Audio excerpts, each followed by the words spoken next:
All right.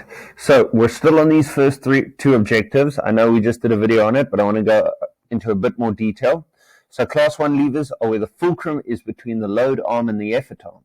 Okay, so I drew the picture before. Here's another picture to show you. Fulcrum is there, load is there. That's what we're trying to move. Effort is there. These two can be switched around. It doesn't matter. It doesn't affect it. As long as the fulcrum is in the middle between them, then you've got a class 1 lever. Okay. This is a straightforward lever. This is the common example of a lever. It would be something like that when you want to move the load there. So here's the load. There's the input force. And here is the fulcrum. Okay, the triangle is the symbol for fulcrum. Okay, that is a simple class 1 lever. You can see it back here and over there. Okay, so I'm going to read it again and it should make sense to you. Class 1 levers are when the fulcrum is between the load arm and effort arm.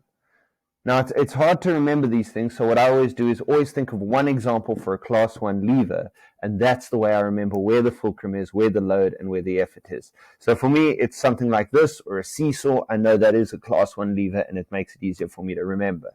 All right, so class 2 levers are when the load is between the fulcrum and the effort arm. Okay, so now the load is in the middle. The fulcrum's moved out to the right, and the effort is over here. So this one, I've got an example I'll show you now, but let's see if you could guess it. If this is the fulcrum, let's make the fulcrum a wheel. And let's say we're picking it up over here, and we're loading a whole lot of stuff over here into like a bucket of some sort in the middle, and then we pick it up over here, and then we can push it forward on a wheel. Do you guys get what I'm hinting at, what a class 2 lever is? It's a wheelbarrow.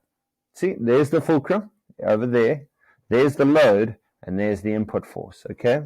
So here we've got fulcrum, load, and effort arm. This is my example I always use as a wheelbarrow for load 2, okay, for class 2, sorry.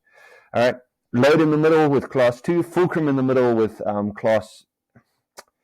in the middle for class 2, fulcrum in the middle for class 1, and then class 3 obviously has the effort in the middle. Okay, so we got the fulcrum on one side, the load on the other side, and the effort in the middle. This is the least effective a lever. Okay, it's the hardest one to pull, and it makes things harder, but you move a bigger distance. And we'll talk about that later, what that means. But a good example would be a hockey stick when you push it, not when you shunt the ball, not when you smack it, but when you actually push from the middle of the stick and it pivots on your hand. That's a good example. But a better example would be tongs. So here's the fulcrum over here. There's where you push in. Okay, so that's your load. And this is, sorry. That's where you push in. So that's your input. And this, whatever's here, the Boerewors or the chop, that's your load right there. Okay.